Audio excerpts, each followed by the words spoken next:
Hello and welcome to this live code hangout. Today we're going to continue working on our AI assistive agent that will help people navigate the complex integration process in Finland. Fortunately, Finland is one of the more immigration friendly countries currently, and there are a lot of resources to offer support. But those resources are scattered and they're in languages such as Finnish and Swedish where not many people are familiar with them. So this project aims to build a retrieval augmented generation architecture around multiple sources of knowledge that are relevant to migrants or immigrants, people who want to essentially integrate into Finnish society, need to learn what's available to support their journey, similar to me in some ways. I'm a migrant here, I'm not a native Finn. So let's go ahead and take a look. And basically I can say firsthand how confusing and difficult it can be to find the right resources, and the frustration you feel when you miss opportunities. One opportunity I missed was the language instruction. You have opportunity for free language instruction in your first 2 years in Finland, and I wasn't aware of that. I was getting my feet on the ground. So let's see, I need to actually get the right project open here. So this project is open source on GitHub, and let me just double check here.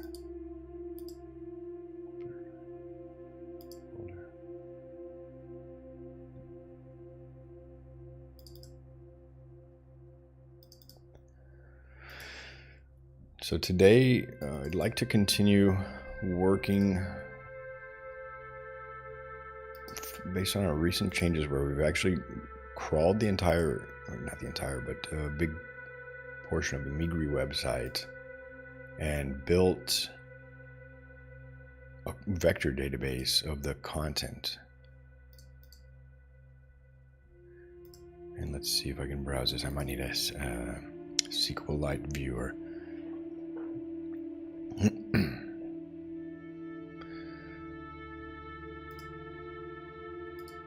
And we're not running in production yet. We don't have this deployed. So currently we're creating a pipeline that allows you to crawl the various websites. Currently we're focusing on Migri, which is the Finnish Migration Authority, and that's the point of contact for migrants. And we plan to expand a bit into other sources, knowledge sources and resources like community organizations. But I want to get an end-to-end pipeline working with chat. And I think that's what we're going to focus on today, is at least experimenting with the chat. We have a couple of options I'm looking at, but with as little friction as possible. So let's see, is there just a SQLite browser? I removed this extension from Chrome, from VS Code, and now let's browse SQLite databases.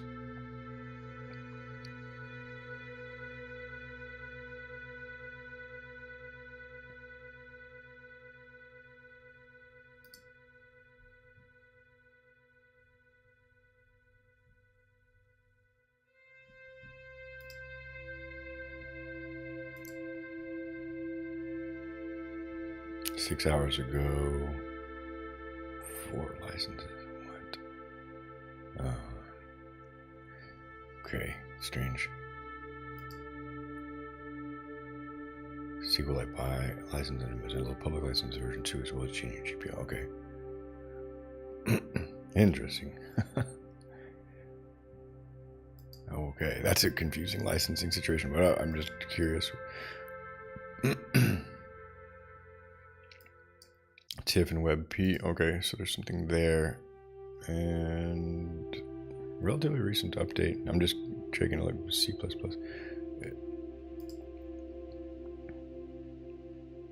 Looks like it'll do the trick. I mean,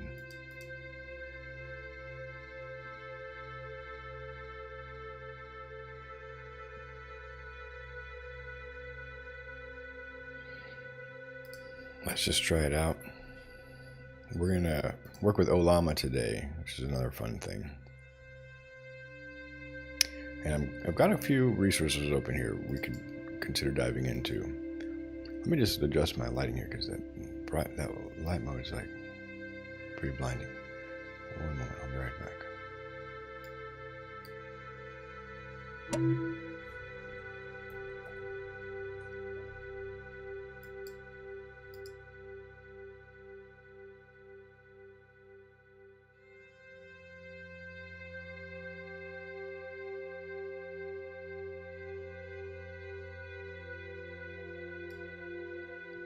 Hopefully it'll be a little bit better. All right, so I'm going to open this browser and just see if we can open the database here. Integrate code. Needs to be able to browse the system. There it goes. Webcast. Documents folder, I suppose. Downloads folder, sure. Code. Integrate is our working title. And we've got this ChromaDB here. So if I can just browse it here, this is good. So this is the default structure of a Chroma database, and we've been able to ingest the sort of meagre website content. Let's see if I can browse the tables. That would be cool. Browse the data. Nice, just getting familiar. Ah, yeah. Then you select this full text search. And essentially, each cell or in this table is a chunk of data from the meagre website. The goal is we'll have this font is almost illegible.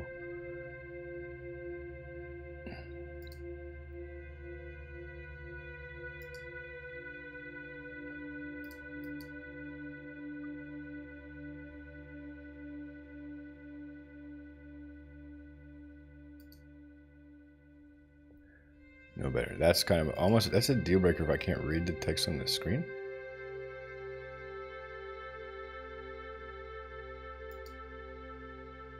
And some weird font face. Anyway, this is just a temporary app so I can preview the data and kind of walk through it.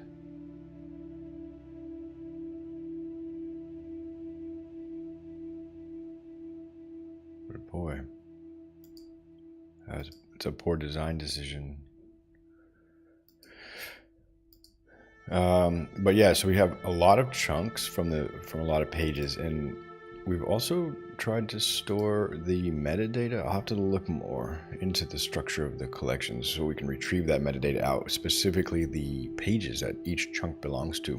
The idea is let the person kind of chat in their natural language, even not just English or Finnish or Swedish, but hopefully in their natural language, and we'll have an AI pipeline, agent pipeline, sort of agentic graph that can then translate their query into one of the source data languages, find relevant resources, and probably compose a response in their native language with links to the relevant resources, so that gets them to the official sources. Not that this agent should be the expert, but offering answers, but getting people to the answers in the official sources.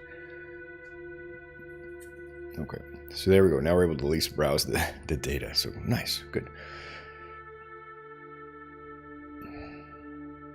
So we've got all of this from 3 pipeline steps. Parsing it. Create a new chat. I'm not sure that we'll need that. But one thing, let's get our environment set up, and then we can do make sure everything's installed. All right. We're just going to start with this Langflow package, which is a visual agentic pipeline programming environment. You get to kind of drag and drop concept around on a graph and connect them. That way we don't have to get really deep into the code right away, but we will be writing things in Python and probably using many of the same underlying libraries as LangFlow, such as LangChain. But just to put it in perspective, the direction I'm heading, once we get a prototype built with the LangFlow visual builder, we can take that all the way to deployment. So that might actually just be what we needed for the whole backend. The crawling and converting to and vectorization, I think I needed to write code for that because the website had very specific structure and formatting and needed to clean the data. So Python is very versatile in that sense. But we'll try and get the shortest path to having a useful prototype. So LangFlow might be a great option for that. As we start to mature, I'm looking into this Google Agent Development Kit, which is a fairly new project published. It's version 0.2.0. It was published, I think, this month. They may have been developing it for a little bit. Let's see here, for example, contributors graph. But yeah, this is really brand new. And it has a couple of significant contributors over 10 commits, I think is significant. But it's so new, these lines of code, these are a lot of line of code, but in any case, being so new, I don't think it's wise to just dive straight into it. It's coming from Google, so that's promising, but Google also has a tendency to kill things off and throw something out there and then just sort of deprecate it. I think they're heavily invested in agentic ecosystem with Gemini and their software, their service offerings. So maybe it would have a higher likelihood of succeeding and being continually maintained. For developing the user interface, I'm looking to Gradio. I hope they have a dark mode as well. Gradio chat interface. There's a couple of other options I'm still comparing, but Gradio seems like a very good framework for developing sort of machine learning oriented projects, including chat interfaces. But you have these nice user interface widgets that you can let people interact with general machine learning or artificial intelligence applications.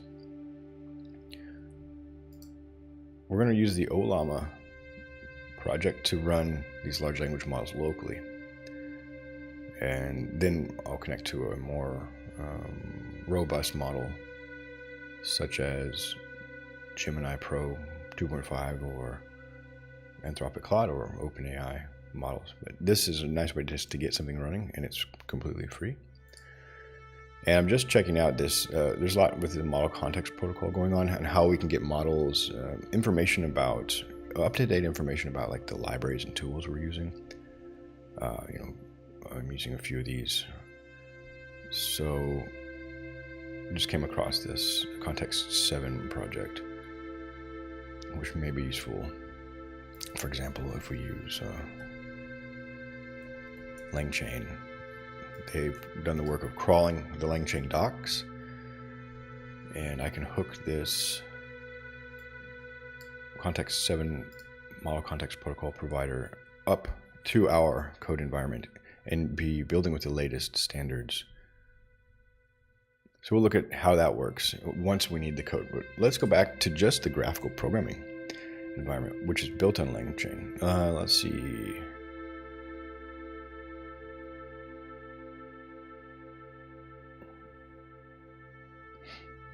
Pre-release stuff.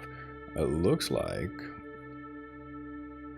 LangFlow. What's going on here? No solution found in resolving. Okay, this was one I was worried about. Meager Assistant Dev depends on LangFlow, and LangFlow was yanked. Ooh. Okay. LangFlow was yanked.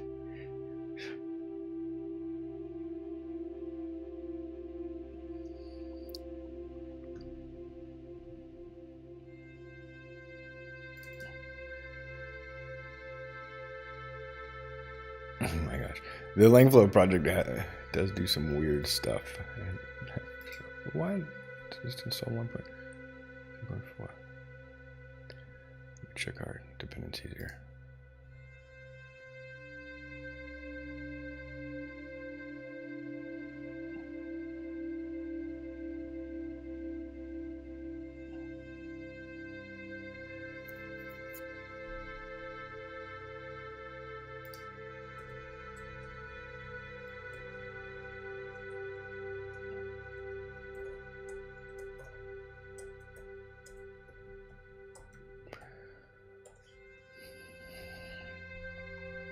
Let's get some help from Claude here.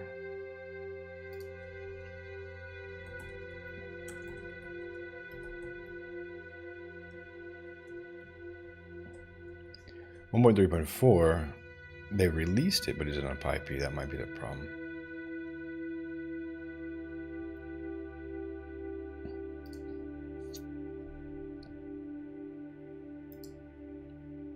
Yeah, it's there.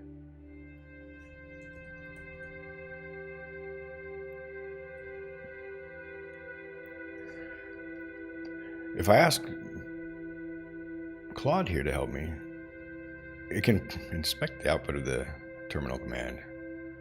I should have given it our PyProject OML. My bad. Oh, I did. So UV add Langflow min 1.3.4. Okay, so it's going to add the version constraint there. Yeah, I'm not sure why I was trying to pull 1.0.8. Okay, and so this is actually one of the first places I can use.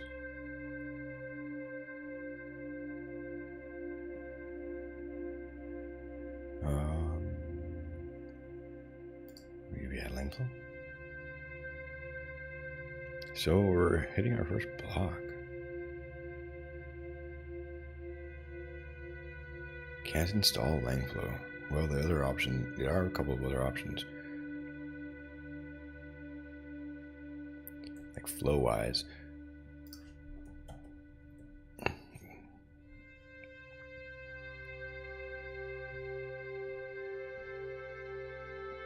When I tried to install Langflow with the version constraint greater, I found out what appears to be the latest version of Langflow. The main dependency conflict is between typer versions. Your project requires typer greater than, but Langflow requires an older version. Yeah. For instance, installing Langflow without breaking other dependencies.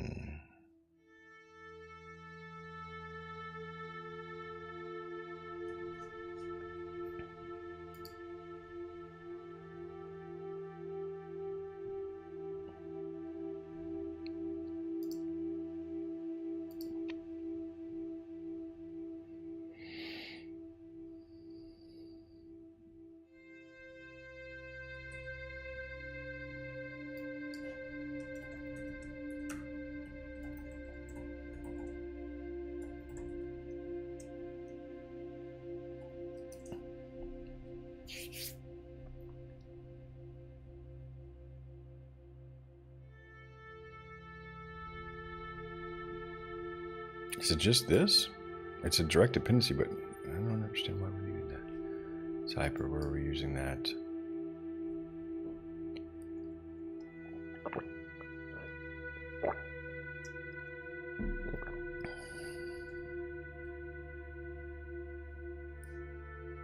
Oh. Well, let's just try meeting the Langflow.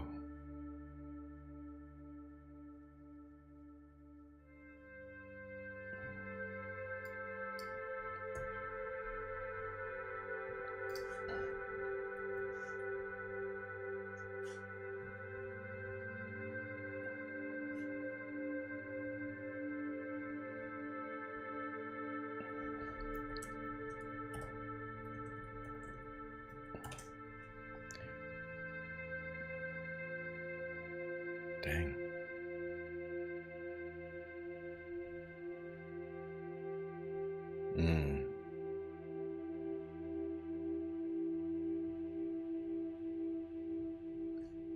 It's a bit of a mess.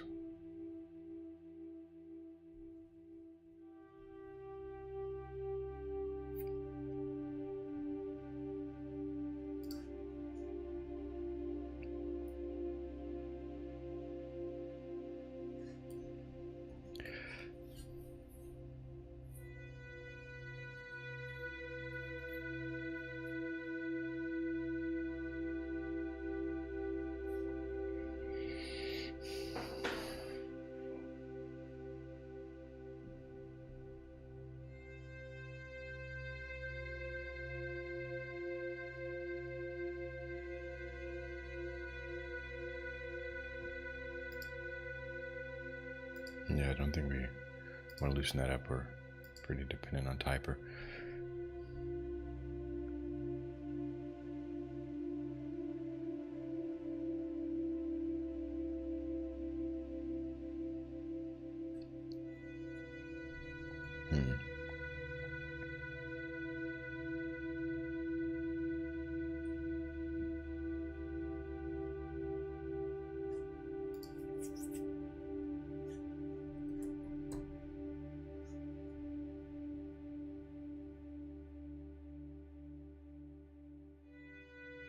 It's just such a massive project.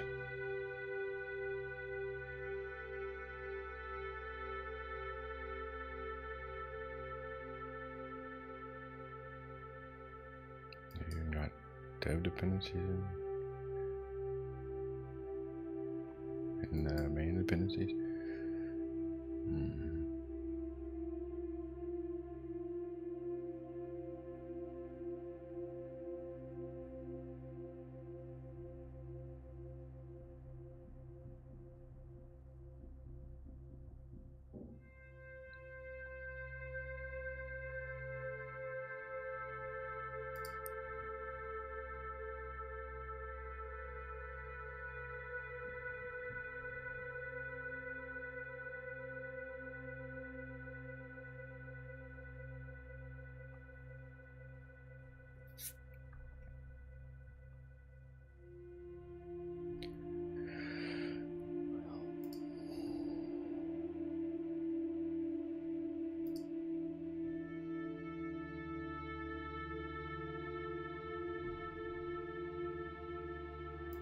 They've got a desktop app.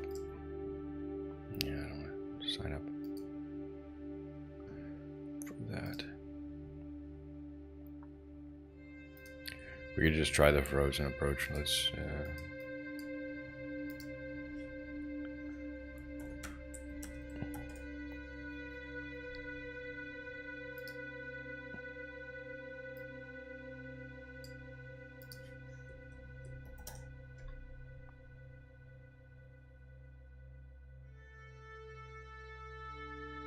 no.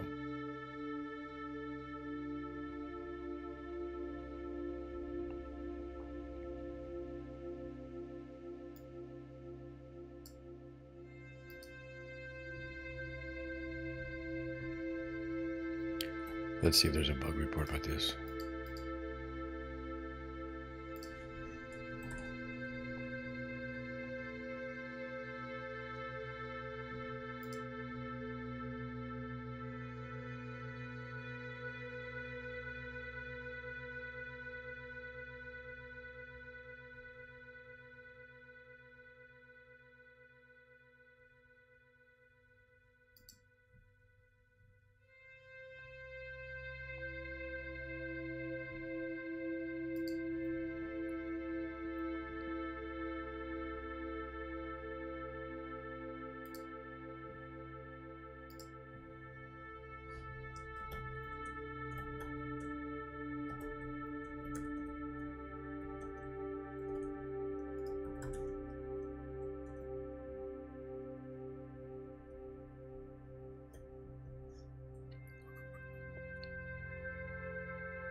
So maybe it's actually AstraDB.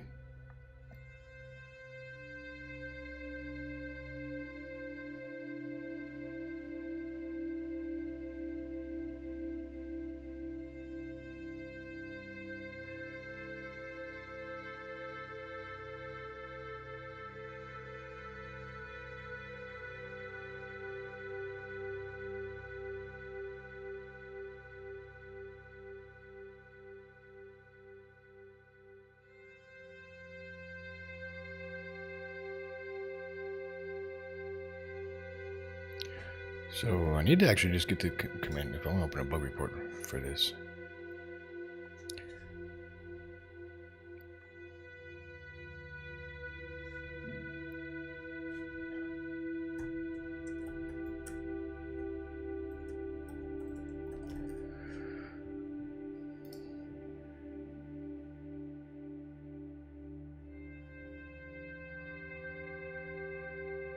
The pip interface.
So sling chain chroma.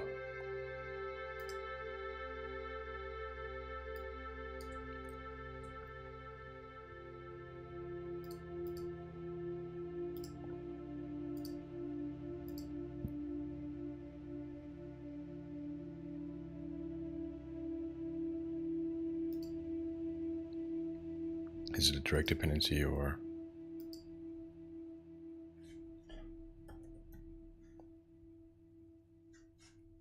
Yeah.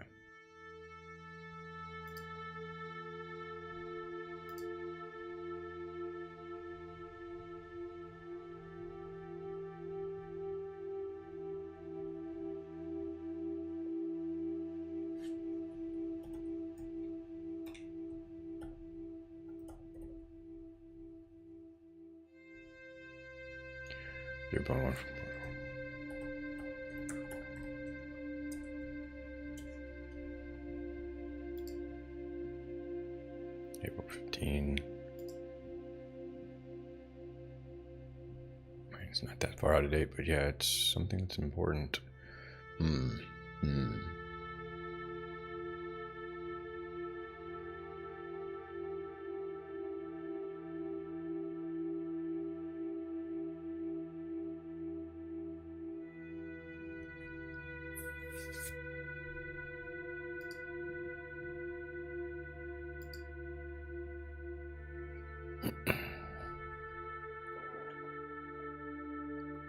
Well, I guess that's a testament to building more bespoke applications where you don't have this complexity and this dependency bloat, which can be pretty paralyzing. And you know, it's not just this one dependency, it's like everything that's listed here needs to be updated and potentially conflicts with other project dependencies. And so a lot of these things, you know, we are actually using Chroma DB in this project, but we're not using Pinecone or maybe Vertex or AstroDB or and any of these could be a killer, like just make the project not run or keep you from updating.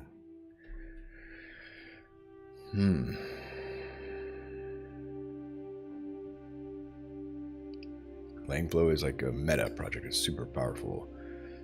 So perhaps then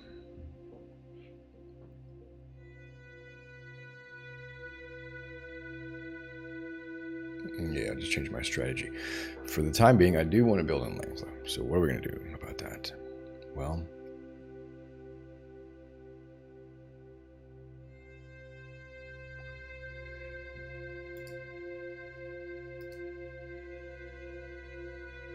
we have this pipeline, and this could be enough just to have the pipeline.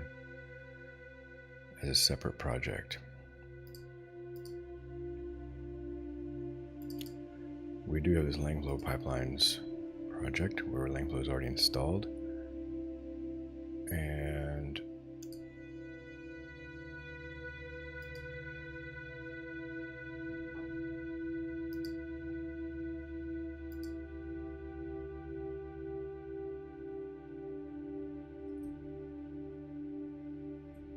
I can just give it access to our Chroma database.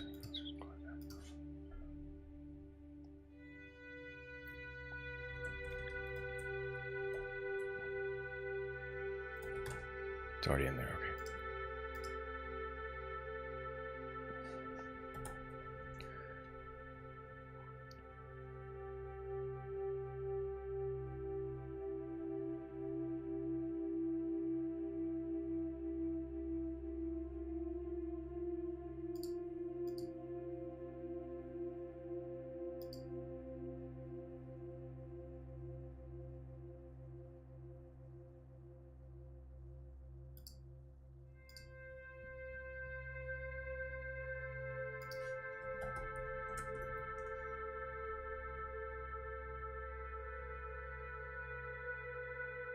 I'll just check real quick while we're here.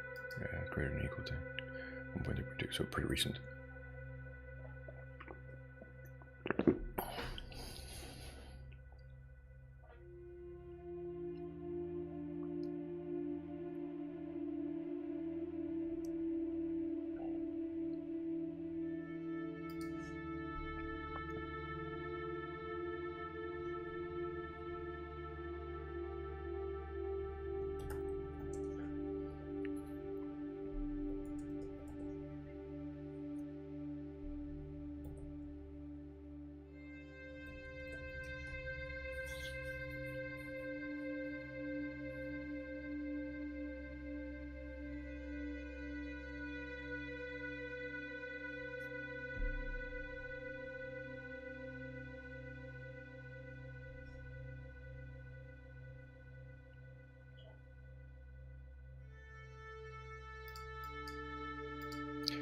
This is another weird thing. They're encouraging people to install Langflow at the user level, which would take all of those complexities that I just was noting about the current Python environment in the other project, version conflicts, things, and that would just make your whole operating system face those challenges. This is not good advice. These kind of weird little things like this that really undermine my confidence in like the Langflow project. They're doing a really great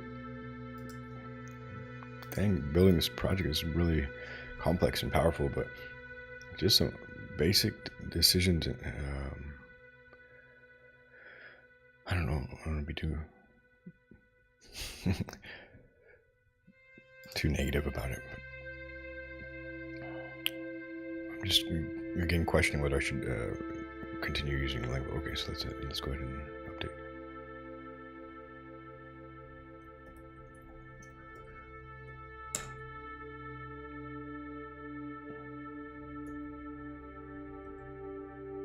How do I update this package? I'm not familiar with the UV.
Okay, okay.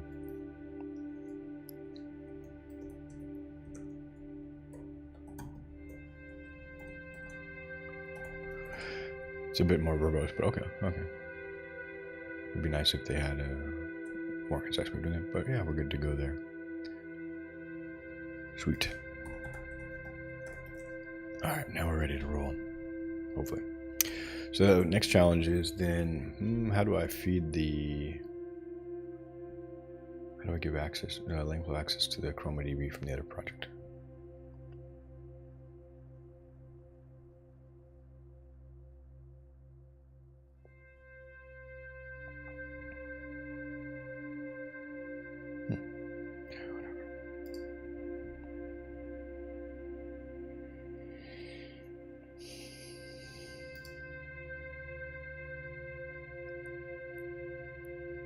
So I have to use the same embeddings.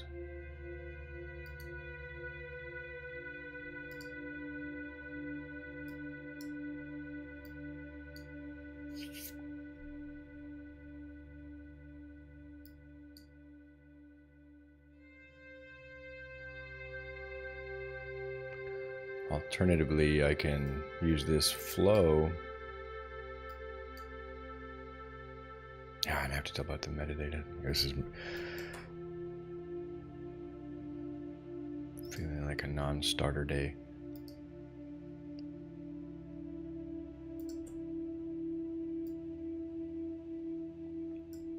When we load the data, one of the challenges I faced first was that our chunker is not working, and this is a lot of data to load.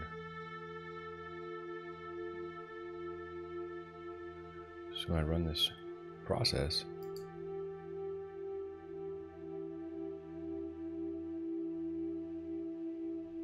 it completes successfully.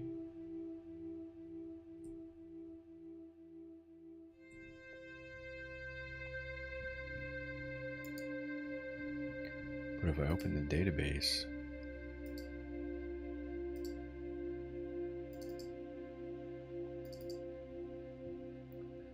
and I browse the data,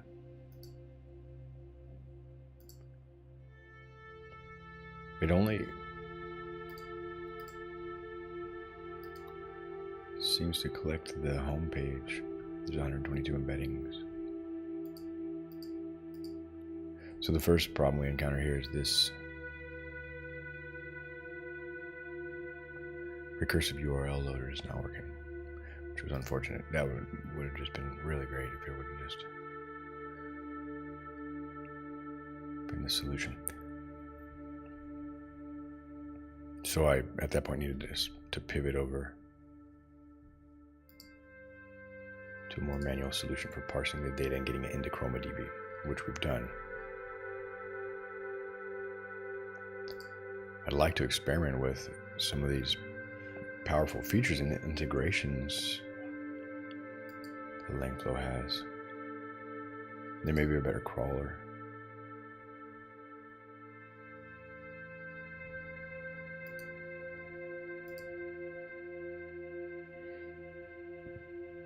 So we do have a directory of files though.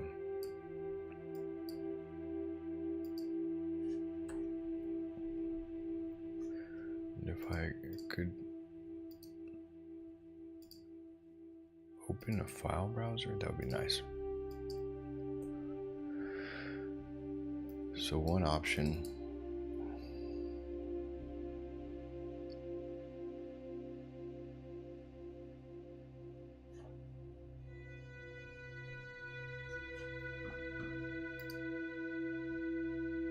just manually copy these files over.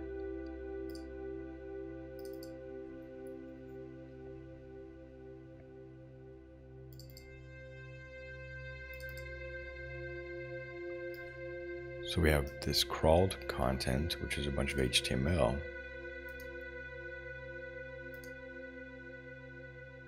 Quite a lot, actually. And then we have this parsed content, which is essentially Markdown. And I can bring this parsed content over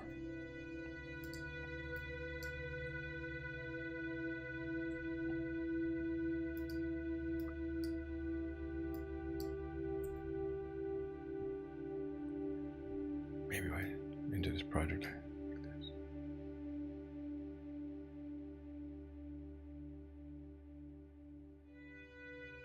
And I have to copy it because Langflow isn't aware of the workspace connections of VS Code. In other words, a workspace is a meta construct. It's like something VS Code can open multiple projects and folders, and one workspace lets you work across them. All right, so we copied the files. All right, that's fine. Let's see if we can vectorize those. So the path is parse content Migri.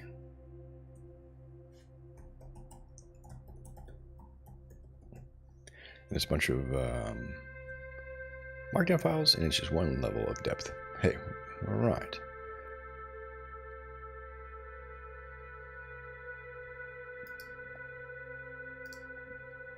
So now we have basically the same thing. We were going to take this data frame, and instead of a URL,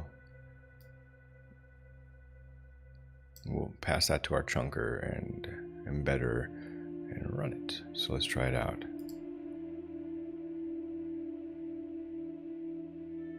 I can inspect the output of this data frame, and it should be a bunch of files. So it's got them all. That was good. 70 files. And then we split it into a bunch of chunks. This is a really nice thing.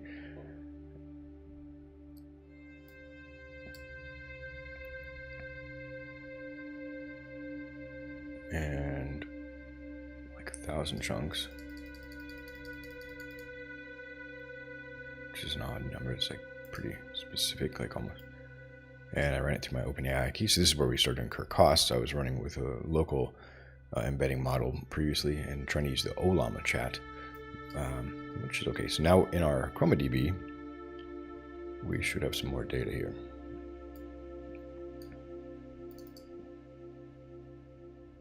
So if I sort of refresh the database, embeddings. Now we have a lot more embeddings, 1,400 embeddings. So this is cool. And each of these is just a chunk of text. The difficulty is going to be to link it. In our Markdown, we have this front matter, which actually has the metadata I need to add. I'll figure that part out later, how to associate this metadata with each chunk, because specifically we want to link these source URLs to each chunk. I can do that in Python, but let's just see if we can get chat interface working.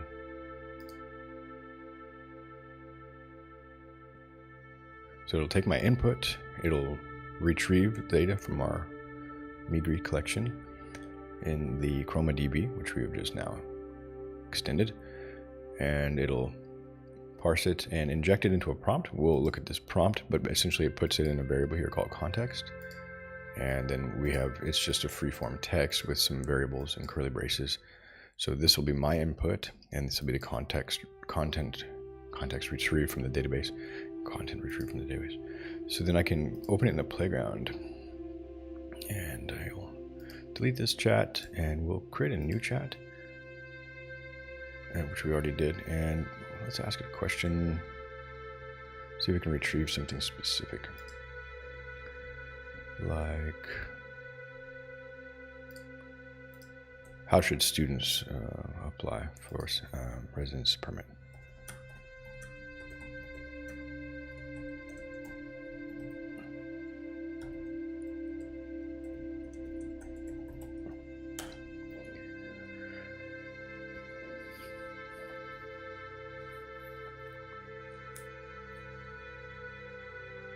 Prior to arriving in Finland, the following steps determine the right application.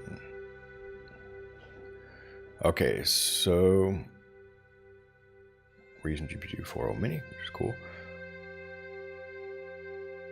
But I don't know where it's getting this answer from.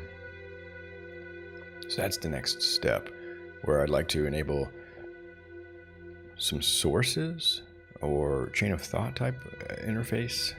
I'm not sure if the playground is geared towards this.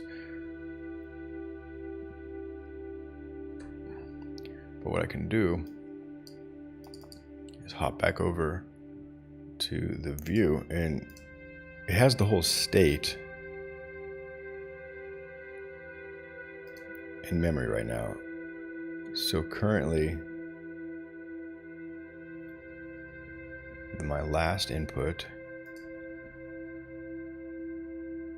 should be here. How should students apply for residence permit prior to arriving? Oh, and I double question mark. I was really urgent with that question. And it did grab some results. If you're planning to move, work, or study abroad. So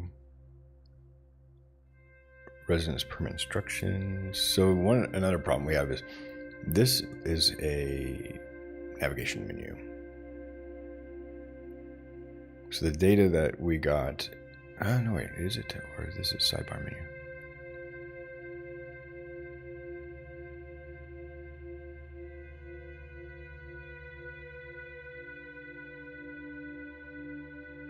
Anyways, these are links, and the links have titles, and it's able to pick up on those titles.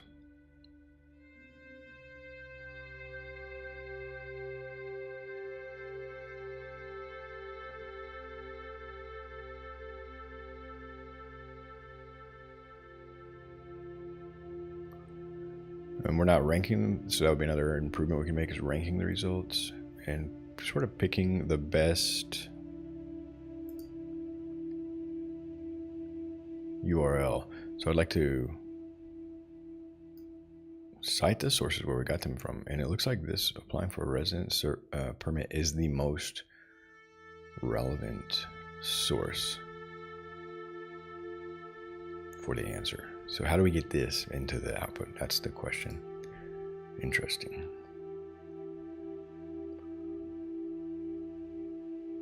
And is the playground, kind of geared for this?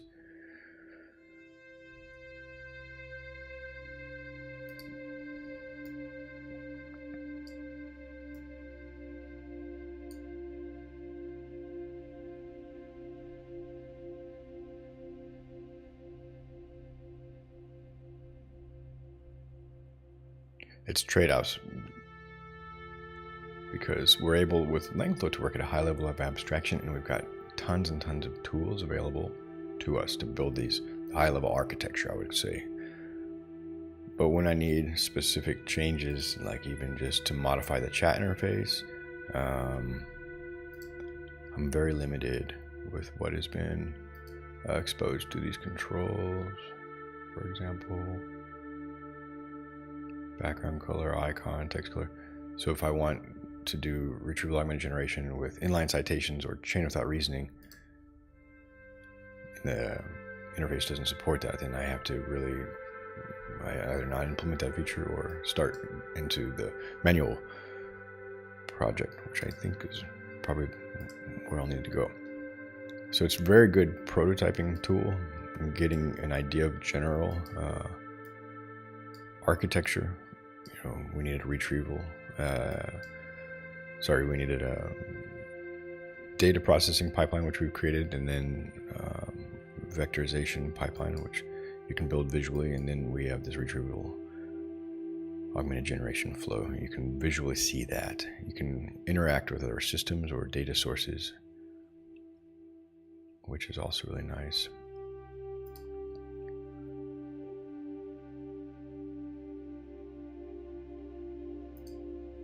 And many different large language models, which is also cool.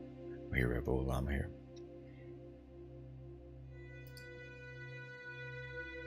So it's also like a learning tool. It's like, what are the main components and what are the services that are popular and available?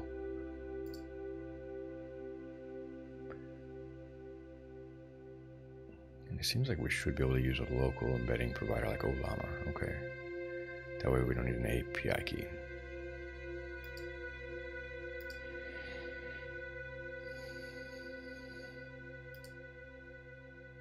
This is cool. You're able to pull research documents, math and arithmetic, MCP server.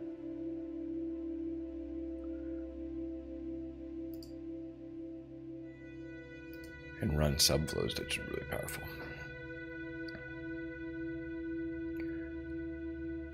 So there's like kind of a couple of approaches. I can adapt to the environment, which is just what are the capabilities of Langflow and what can I build with Langflow. Or create an environment which takes more energy, has the right capabilities, but is also probably missing a lot of things that Langflow's got built in. Take a quick break and I'll be right back.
All right. Well, nonetheless, this was actually a success. We were able to parse the Migri data beyond the index page using a manual data pipeline, and then integrate it with a Langflow chat. That was sort of the goal here, that I'm able to actually chat with the Migri data. I don't know how to get that back into the chat, like the links to the Migri website. Maybe because if I look at the parsed text, for example, it no longer contains the metadata.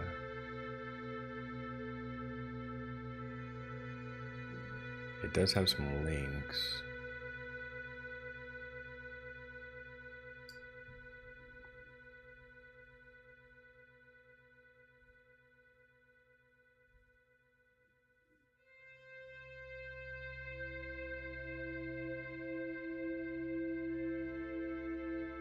So this is very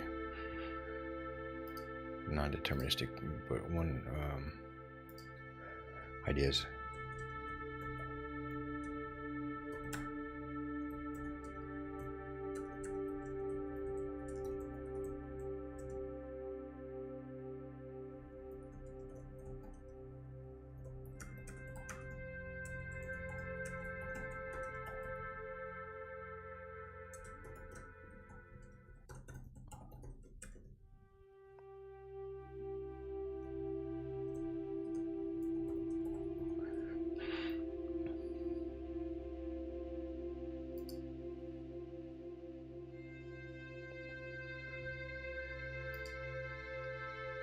so we'll run that again. We'll ask it to kind of extract the URL out of the text.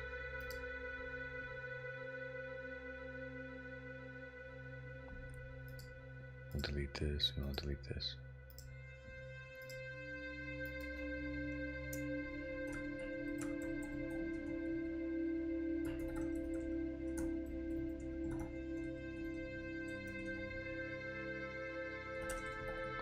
So somebody's applying, they want to work here.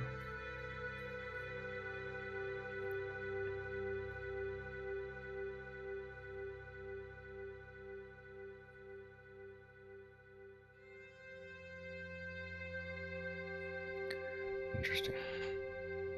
So something's happening there.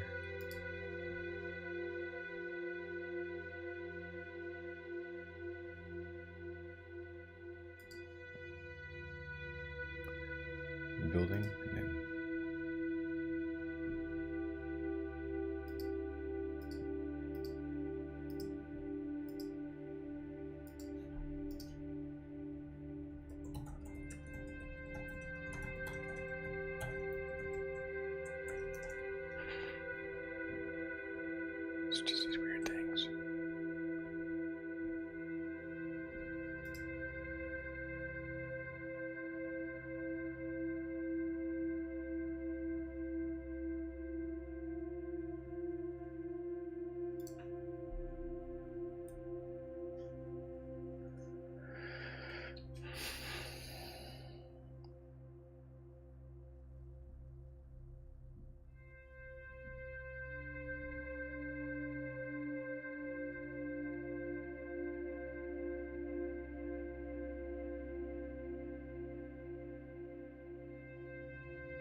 Oh, okay.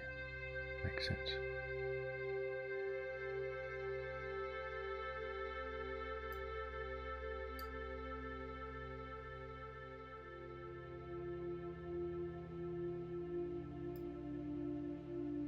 Not sure how that happened.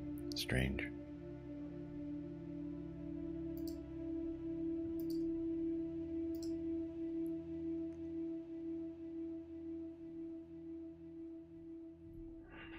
There we go. So yeah, I did edit the prompt and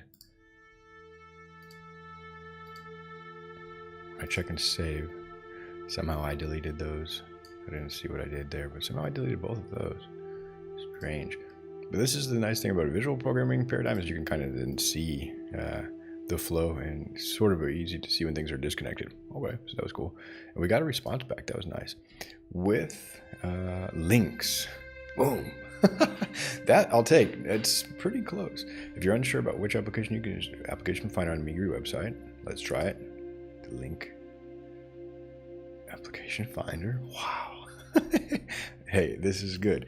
The whole goal of this project is to help people get to the right resources there. And residence permits and application requirements. Worked. Wow. Yeah, so you gotta find a job first. Okay, from a Finnish employer. Apply from outside Finland. Submit your application for residence permit based on employment from outside Finland. You'll need to visit a Finnish embassy or consulate to prove your identity. Alright. That's basically what I did there. I visited the embassy in Los Angeles. Wait for a decision. Wait outside Finland. Okay. And then application requirements. I want to apply, and the same one. So good. It's at least pointing us in the right direction.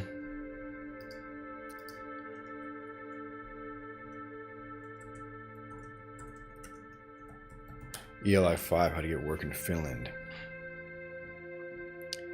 Where did my... This is another weird bug that Langflow has. The question gets appended to the top of the chat. It's just weird. All these little weird things. It's like...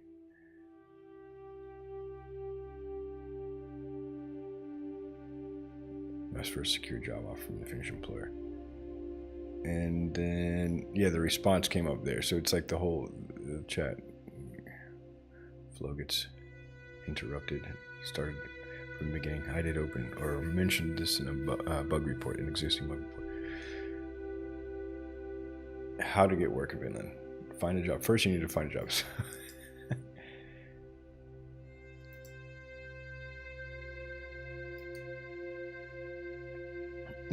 So here we have our first one. It's linking to a website that doesn't exist. Oh no, it's at the man. Isn't that weird? How it jumps around. And it's like when you navigate away from the view. There's something being triggered here that sorts the UI. All right. So what I want to do is see how did it get this application requirements URL. And how often does this happen where it like either hallucinates or loses some information along the way? So first let's see the results from ChromaDB.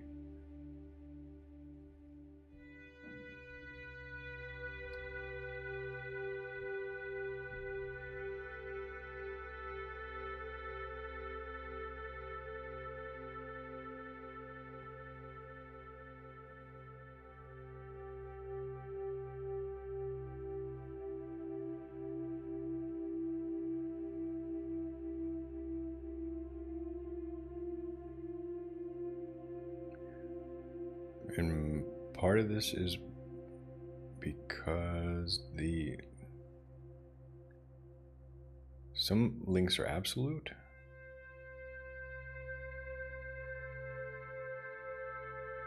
And some are relative.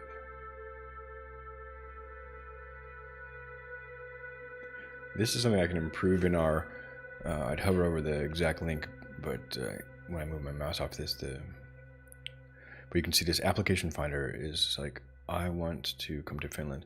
So that's a relative link. We can improve this in our data processing pipeline.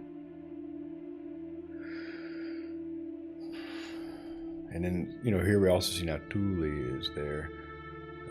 And TE services, the TE services are essential for people wanting to find employment. So yeah, we're gonna try to expand the knowledge base essentially we're building for immigrants and migrants, and the distinction between those two groups of people, I'm not sure, but whoever come to Finland and whatever their needs are, help them connect with the right resources. And again, not be the definitive source, but every response should be linking to the definitive sources and support organizations. Cool. So a lot of these are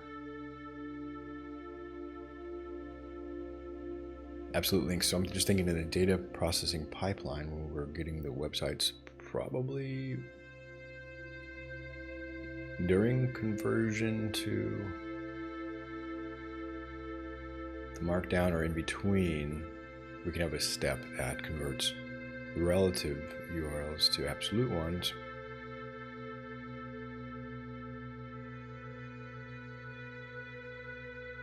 Yeah, it will improve our results a little bit. But yeah, I don't see clearly where this application requirements link came from.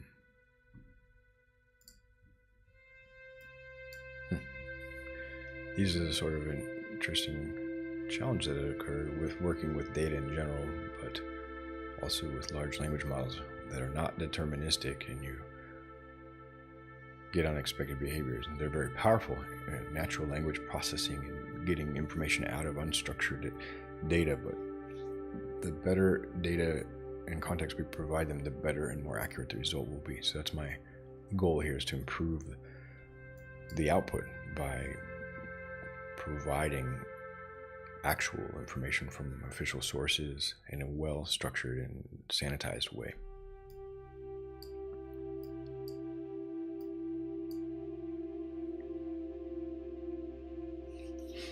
Okay.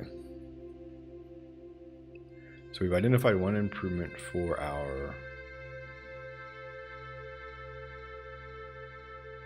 data processing pipeline. This is the nice thing about Langflow, and how I'm seeing it mostly fit into the workflow is quick prototyping,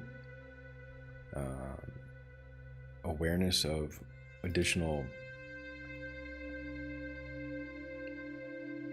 processing steps. But I think in the long run, at the end of the day, at least we'll need to develop most of this in a bespoke Python application. So one thing, if I'm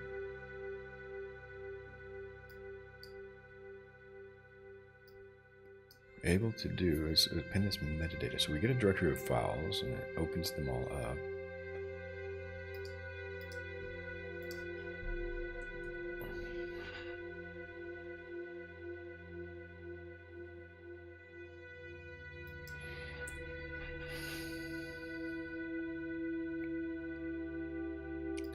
It knows their markdown, but I don't think it knows that they have front matter.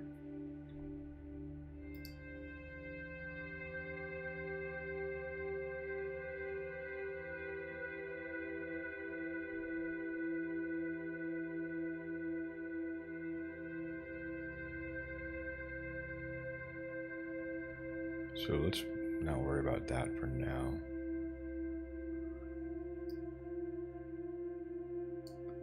Yeah, I think I'm at a kind of dead end with what I can do in this flow.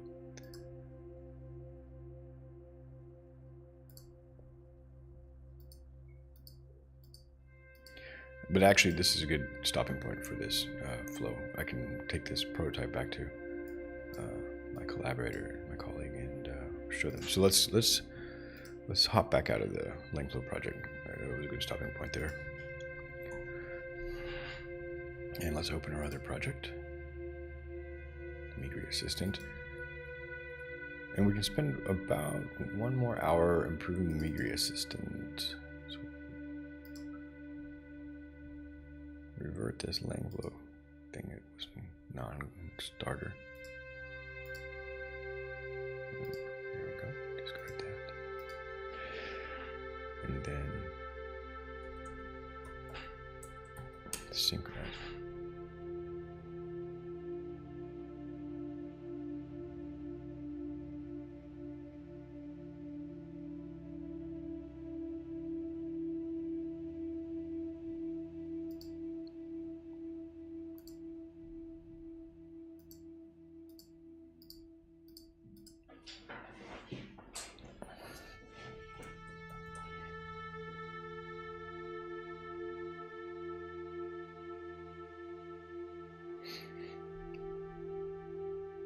Like, I don't need that warning every time.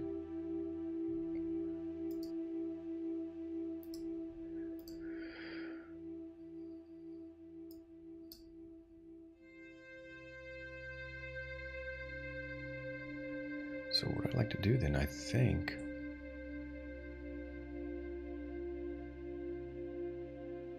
is build a retrieval augmented generation chatbot here using not the agent toolkit yet. Let's see what we can do with either Gradio or another similar project.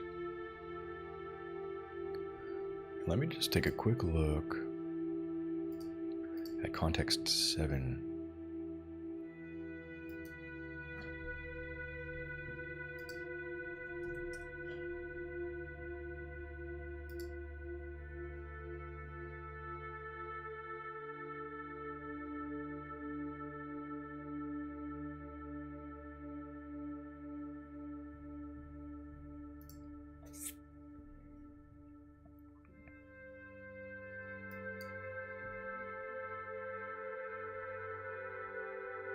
Yeah, this is a really important thing, that the training context is, out of sync.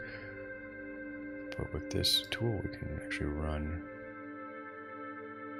and provide the latest data to MCP client.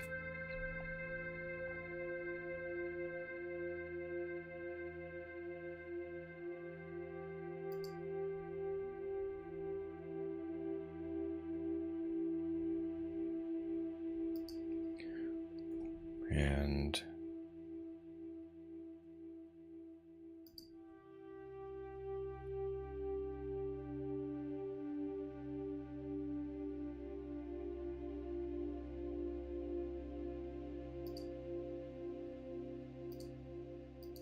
Copilot here has MCP support.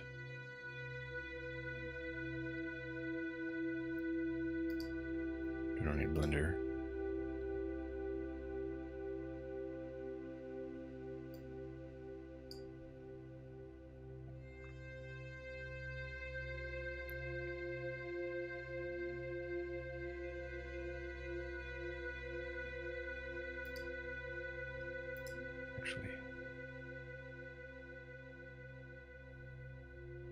This might be sufficient.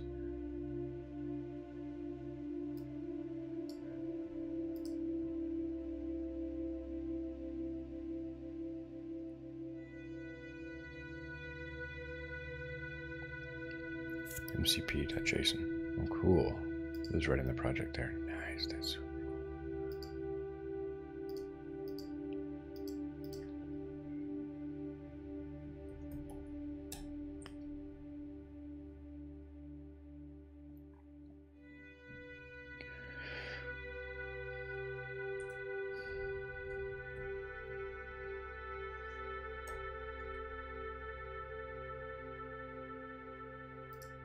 interesting. Servers, context 7.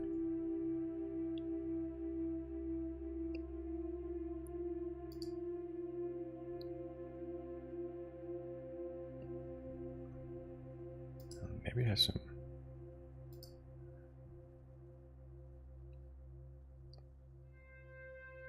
ready-made ones.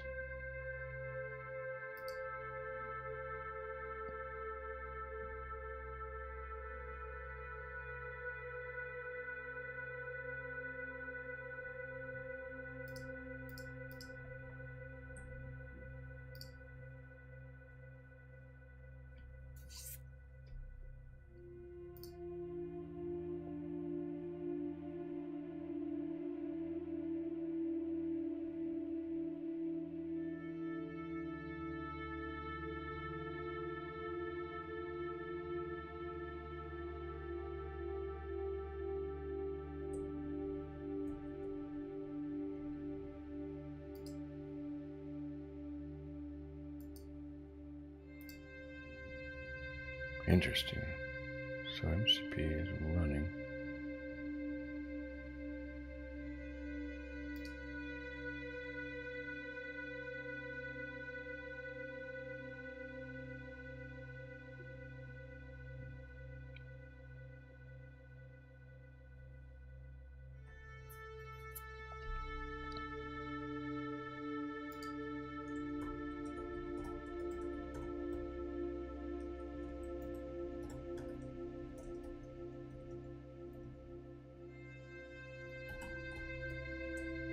Let's see if we can do that.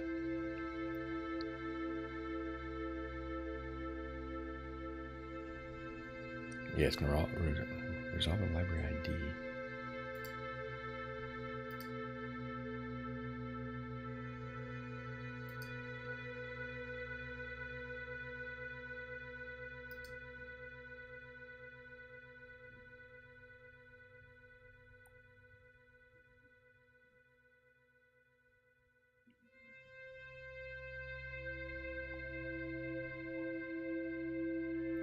Really cool.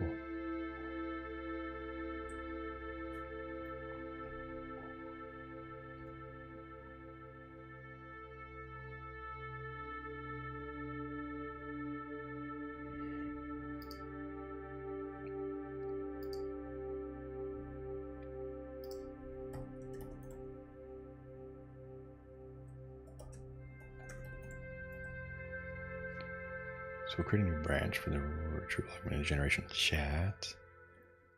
Man, we'll try just initial.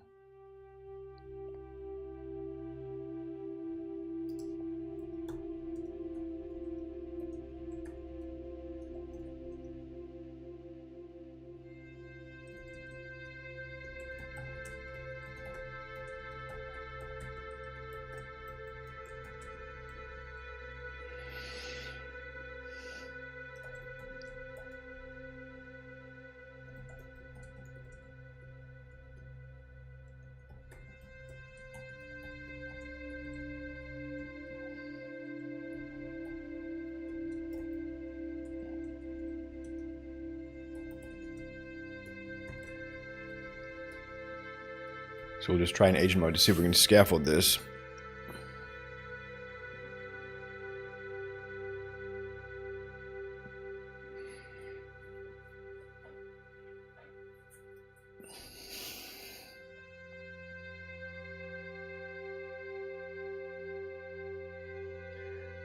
Yeah, the model context protocol is pretty powerful. I've installed the Blender add-on, as you can see, and was able to get Claude to do some basic Blender modeling, real rudimentary. But yeah, it's navigating, pressing buttons, adding geometry, modifying things, texturing things. UV add Gradio Langchain community Olama. So some of those we have. All right, let's see what we've got. And it seems like Langchain should almost abstract the Olama dependency.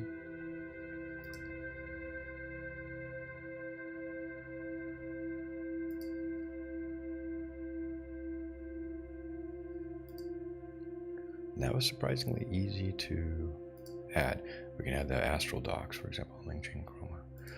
One thing we were researching, just close a few of these. Yeah, we'll try this Olama 3.2, but yeah, then we can experiment with other models that run locally. Gemma 3, DeepSeek R1. Llama 3.3 is out, but it's 70 billion. I can't run that locally. All right, so now it's going to start scaffolding our project. So we've got our dependencies installed.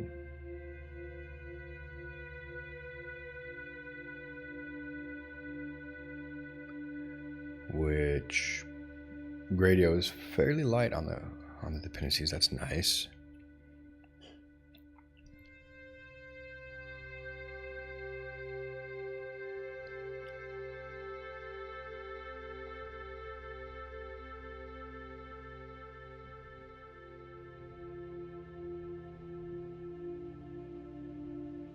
Oh, this is cool. And you can manage so you open the MCP and you can manage the servers from right there.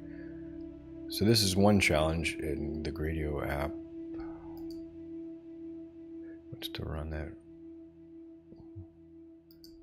We're not running like module architecture here. We're just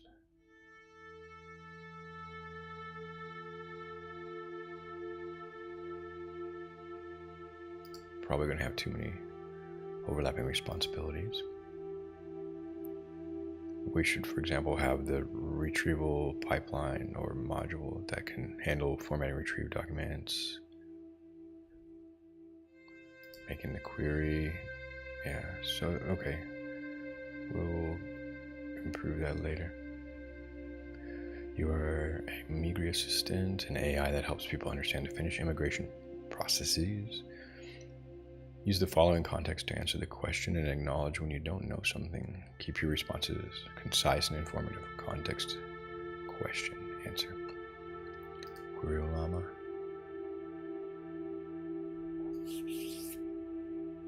And this is also bespoke. I'd kind of like to lean on the libraries that we've already included. Maybe, I don't know, pandas or format retriever for display, return response. Okay.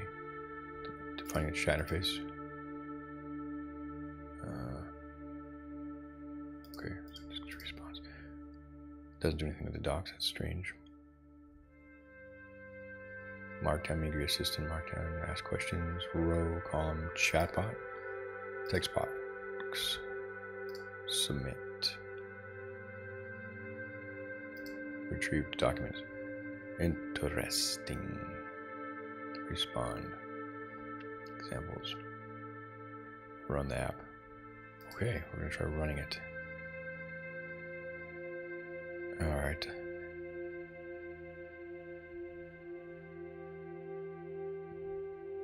Is a module.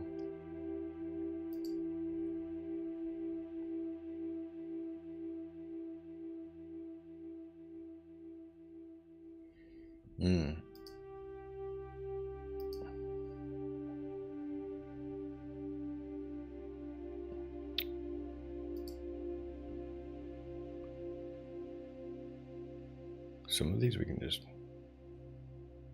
ignore.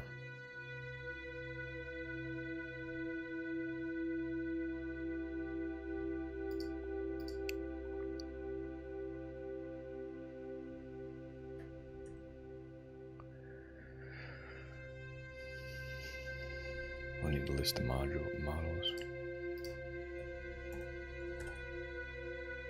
Llama 3.2 latest.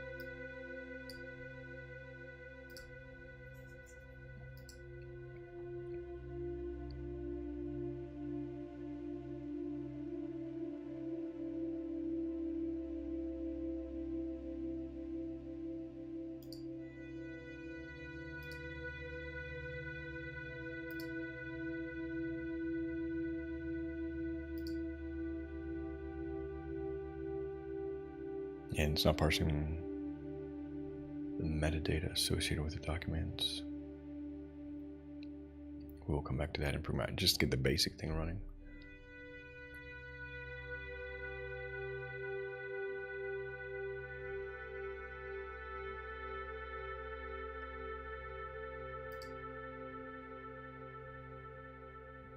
That should work.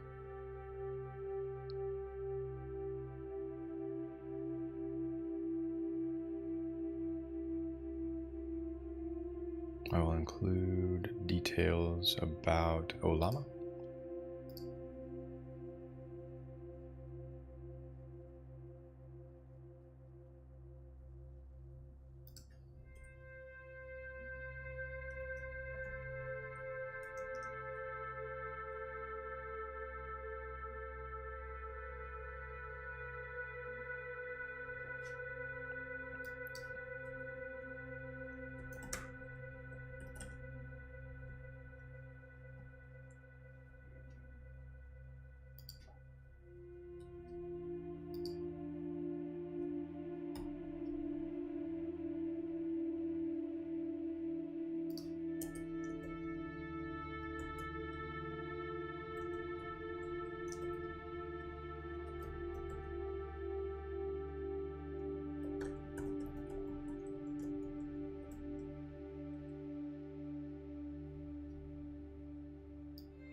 run that command. So providing just a bit of more context about our project and the tools, it's sort of like a step in between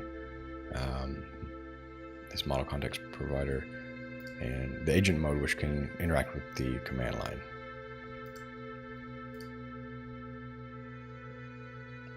Gradio app, interesting.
Some linting issue, but those aren't actually fundamental problems.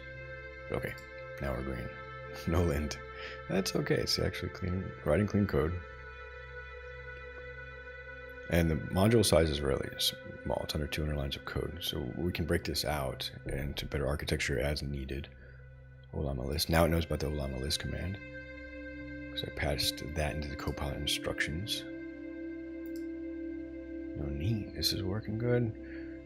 It's certainly accelerating the development flow. Continue to iterate, bring through a lot of tokens. Python Migrate Assistant Gradio app collection name Migrate docs. All right, we're gonna run that. All right. We don't actually need this.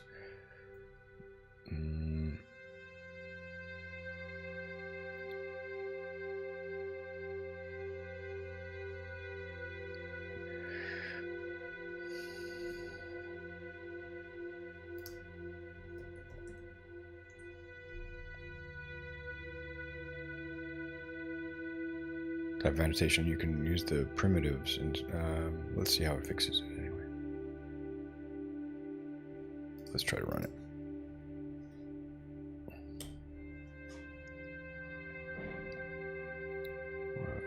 Let's see, where is it using this?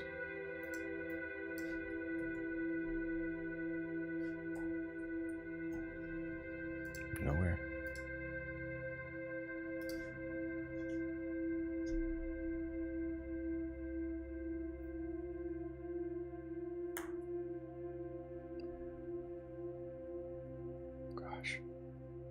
Getting close. This one I can fix from LangChain vector source. LangChain community.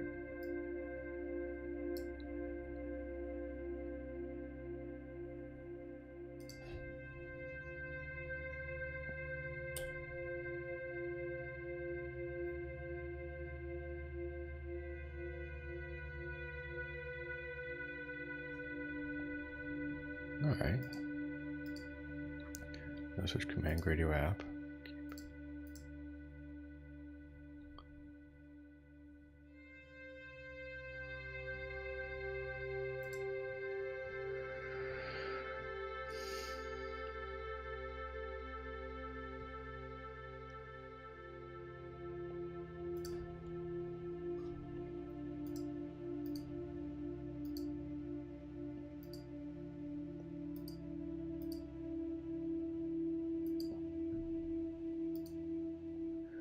Right here. We might want like a singleton for that. I don't know.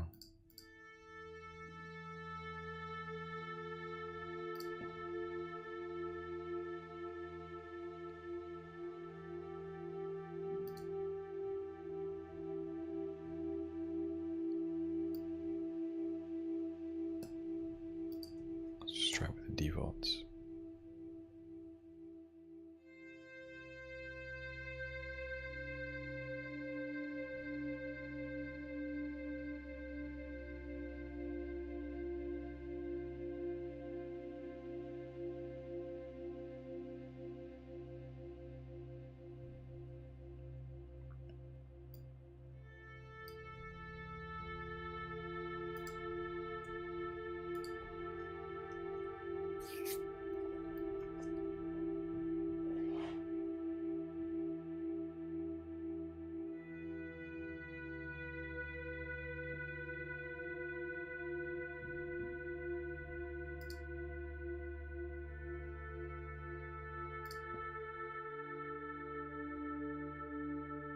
Weird. Gradio app using the Gradio app command, you encountered error because the command isn't registered properly in the CLI. Oh, okay. Looks like it should be though.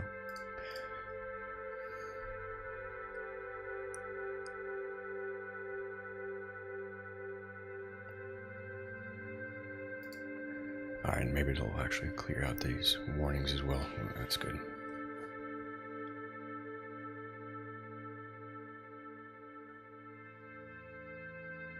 Making progress though. This is cool. We're gonna have something on the screen soon, I think.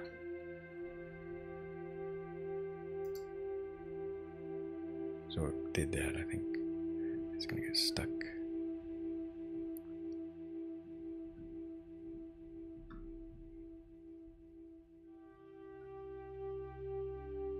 Alright. Deprecation notices. Okay, I'll be right back.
Okay, let's continue to iterate. Gradio app command is actually already defined in CLI, but there are two important related issues. The CLI is already importing a Gradio app, but it's importing in a way that causes issues. Collection name in your Gradio app is set to Migri documents by default. The CLI command is passing. Okay, so it's wrong collection. Makes sense. It does. So it does have to import it within the. Alright. Interesting.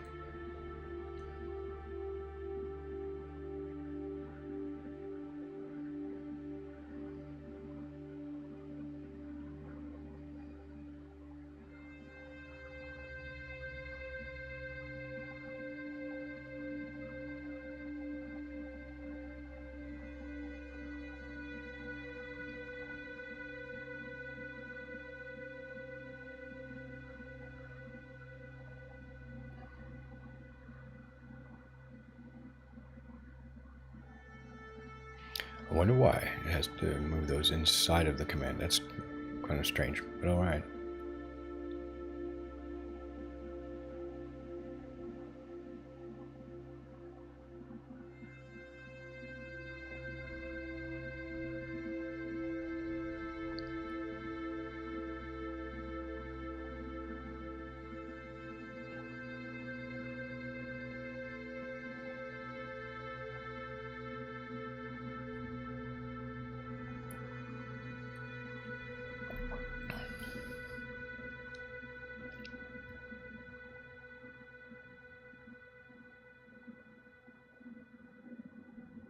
Alright.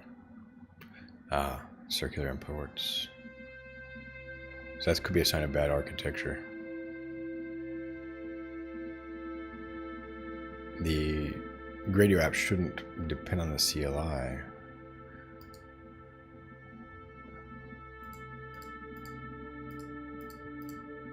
Maybe it's something to do with the Chroma store. I don't know why we're... No.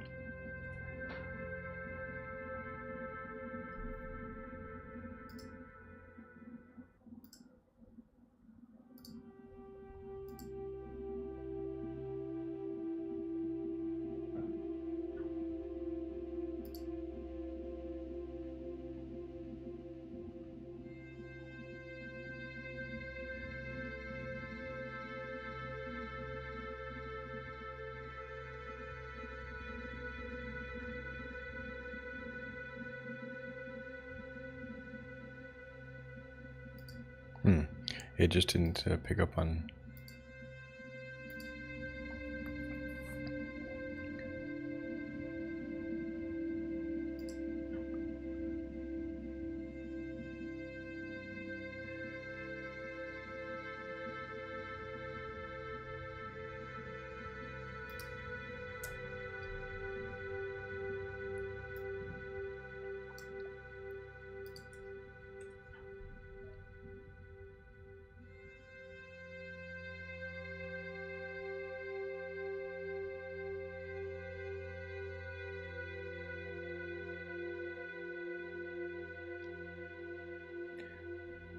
This does beg the question, does the CLI need to have a command for running the Gradio app? Can we just run the Gradio app directly? Probably just would be better off doing that.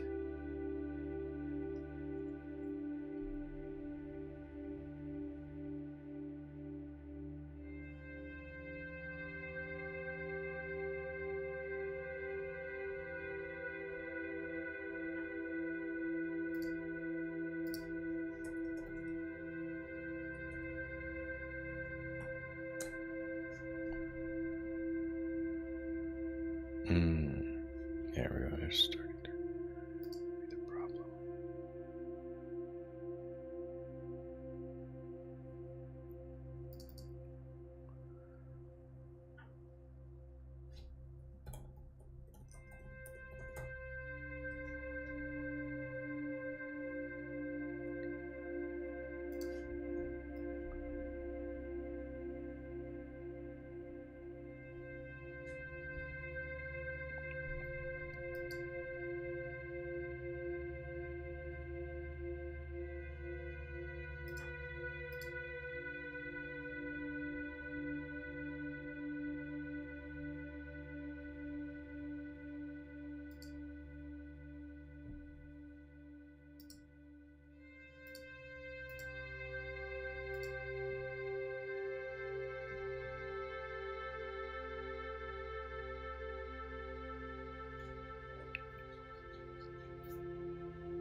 So it's adding some debugging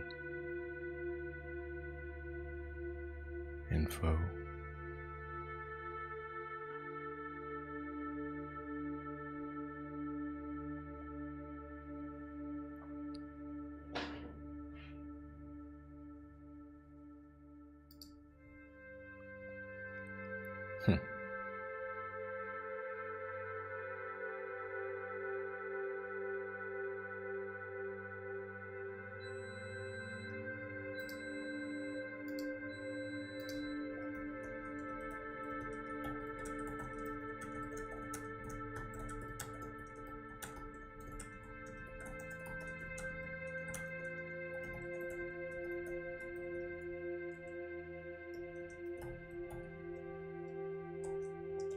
All right, be right back. My tea is ready.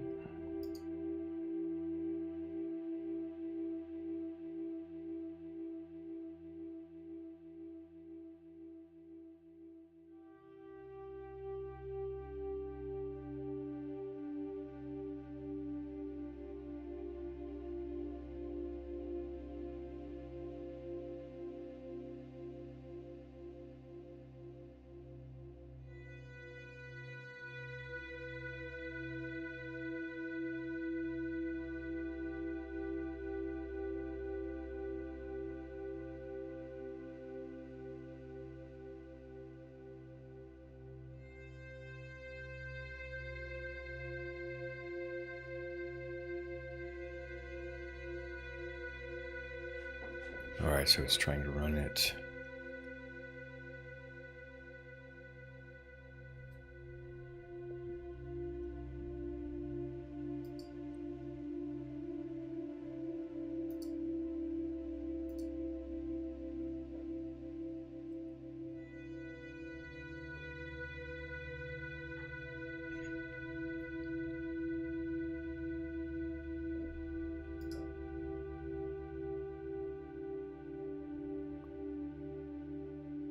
So can't connect to Olama.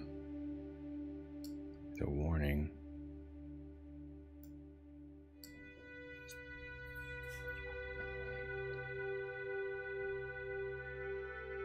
Oh, but it was running, okay.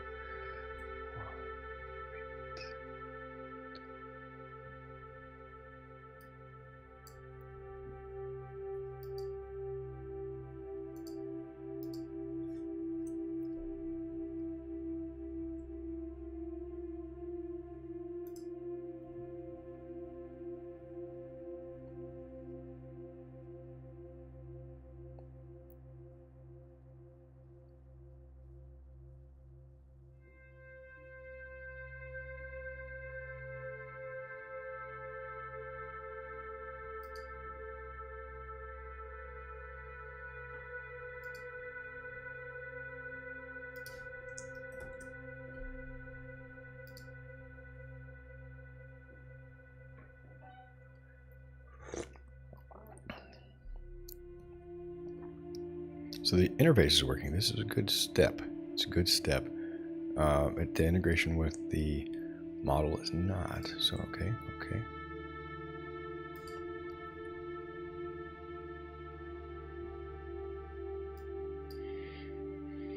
It's integrated app runs directly, which is good news. Here's what I observed from the output. The loaded sentence transformer model ChromaDB started at, there are two minor issues. Deprecation warning about the chatbot type parameter. We need to set the type messages. A warning that it couldn't connect to Olama. This is the important.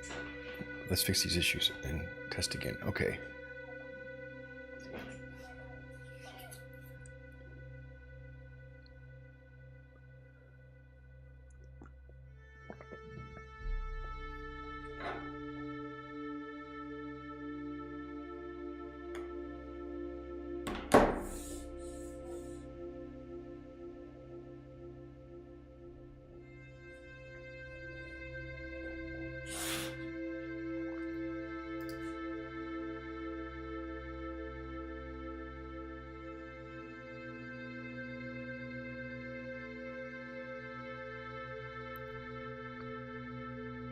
Okay.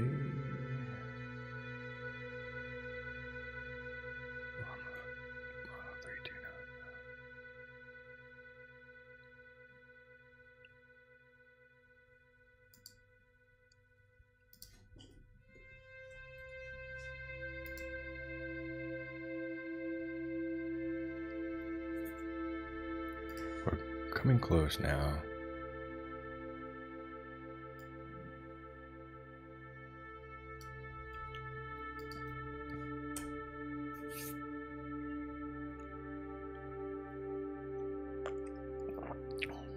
We have Llama 3.2, but it might matter the size and like how many parameters it has.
Yeah, this is a really nice feature. Cursor has this kind of built in, but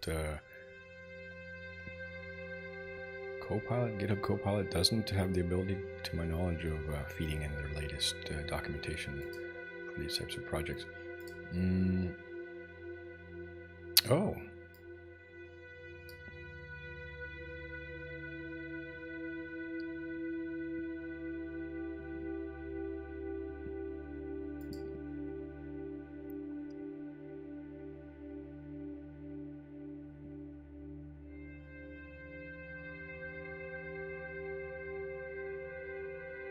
And it has sources. Wow.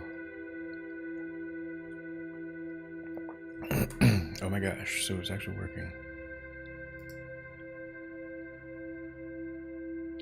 We have Llama 3.2 latest. That's maybe the problem. What was our default model specified here? The Gradio app. You have to do the latest? I don't know. It's kind of strange. Docs, address, command default.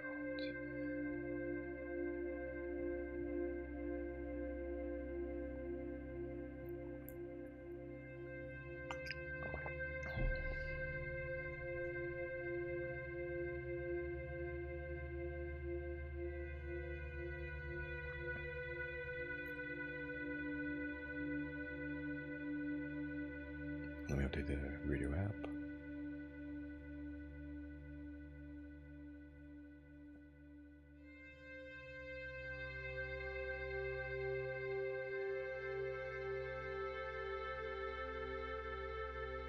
Yeah, it's even keeping the history. Wow. Really nice.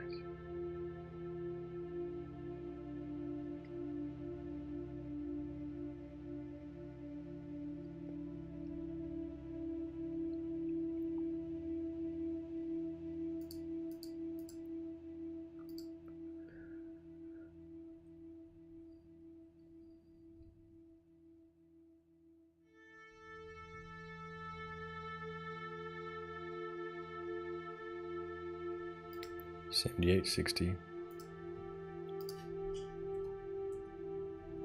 Hello, Llama.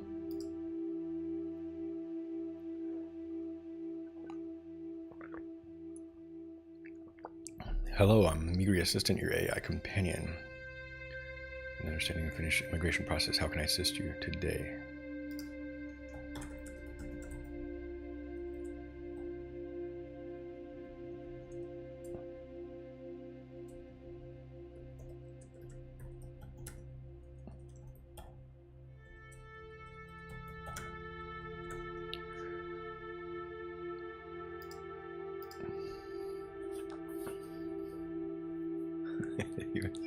Said hey. Okay, that was a little bit faster. To migrate to Finland as a job seeker, you must first get a job in Finland. After finding a place to work, you'll need a residence permit on the basis of work issued by Finland. Find employment in Finland. Apply your first residence permit outside of Finland. Visit the Finnish embassy. Find the application finder. Okay.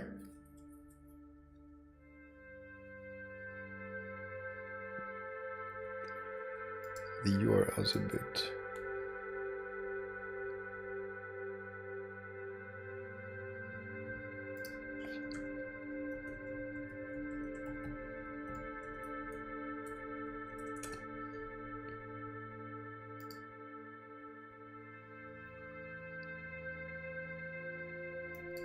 because it was using a relative URL. And the large language model might have decided to put FI on the end of it. So this could be fixed by improving our data processing pipeline, giving the large language model better data.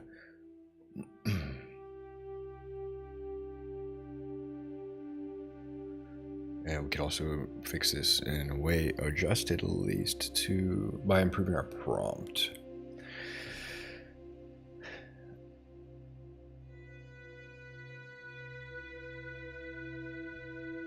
For example, this is really great though.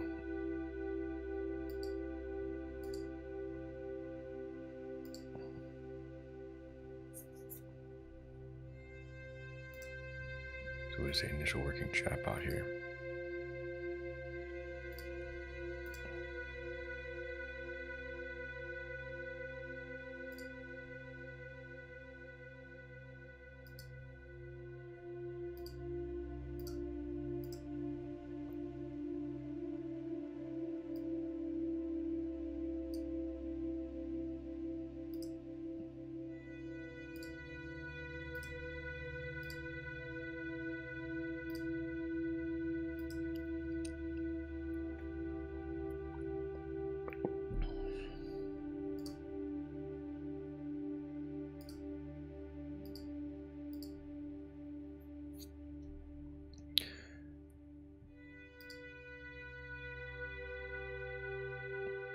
All right, and we'll have to see if we can get our CLI to work, but if not, you know, it's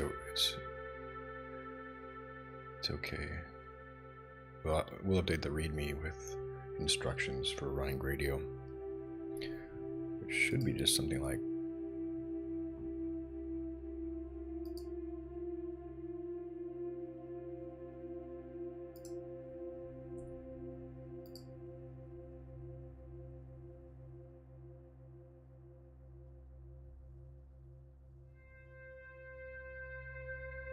a single command and you find it in their docs.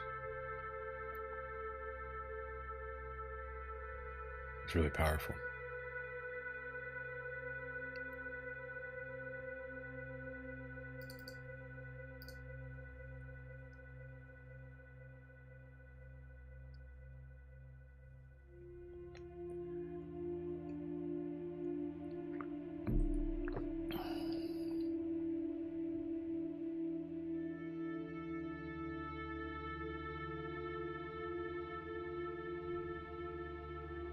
Very good.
Yeah, so some improvements would be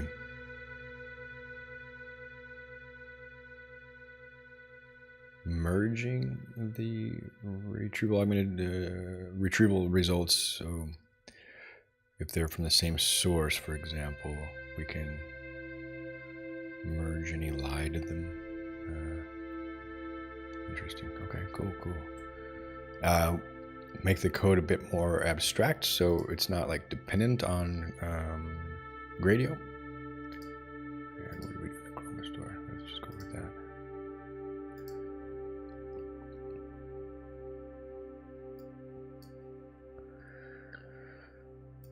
All right.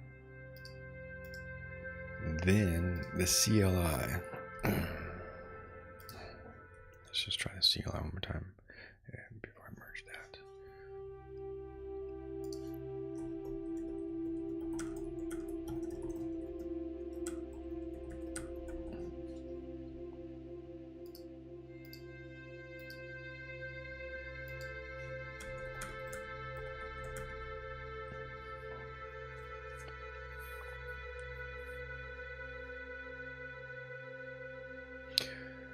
This is interesting because if we make it more abstract, there's a couple of other alternatives to Gradio that may be more flexible or simple to use. I'll have more details on those in this subsequent session.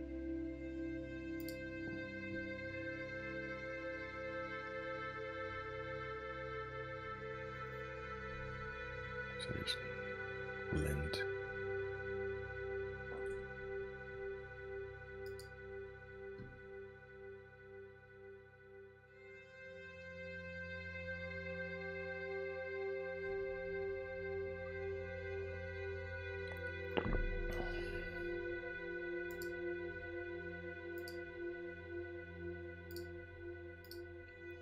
We'll open a pull request soon.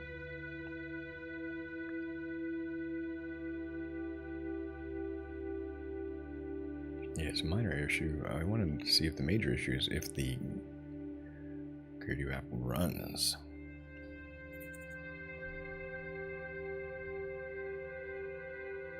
From the CLI.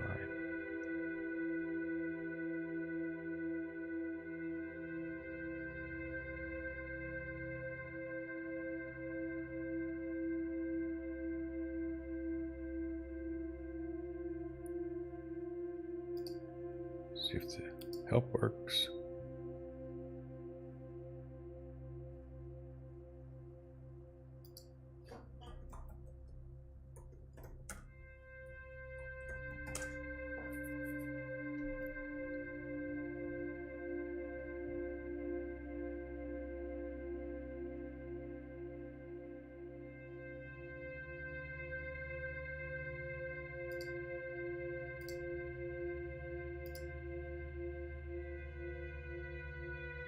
Now it's going to run a CLI command to see if it works. It's launched, ready to roll. Hello world. It'd be nice if command enter submitted that. It seems you haven't provided a specific question. All right, yeah, we'll work on the tone and everything and swap out the language model. But I think the last step is to update our README now.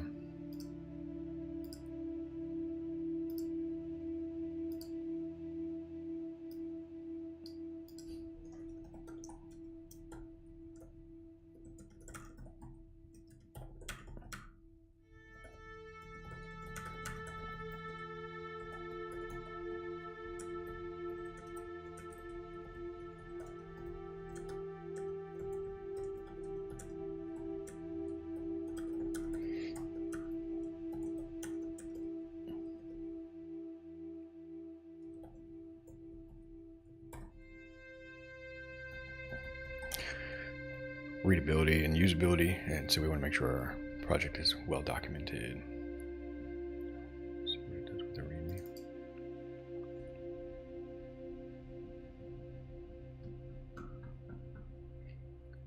I'll merge this pull request, and then in a follow-up I will work more on the code architecture. Just getting the basic CLI and chat interface is already a big step.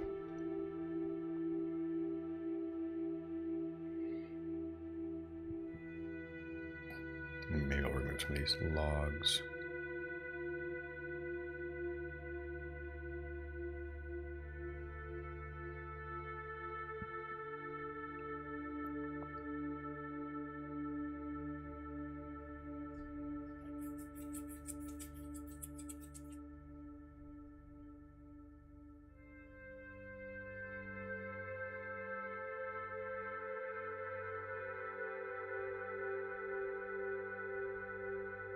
As well as we would likely support other models with better outputs. It has clean separation until the point of querying, which actually is just lumped in with, I think it's lumped in with the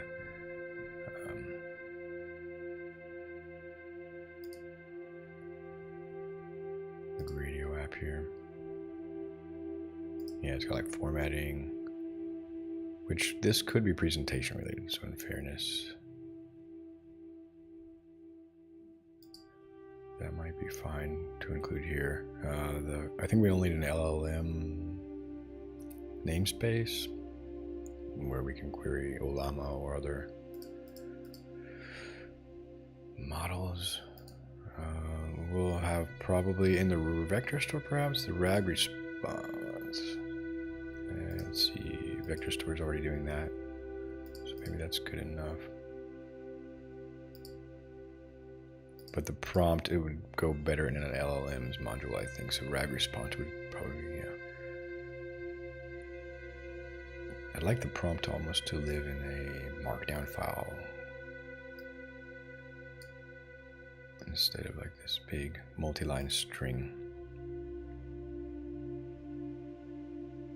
Yeah, but overall we're pretty good.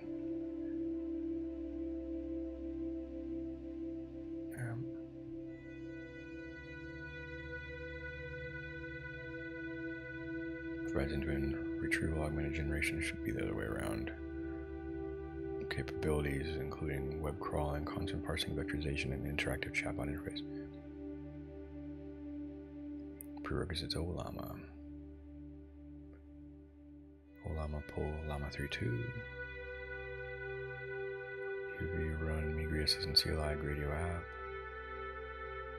There's some options there.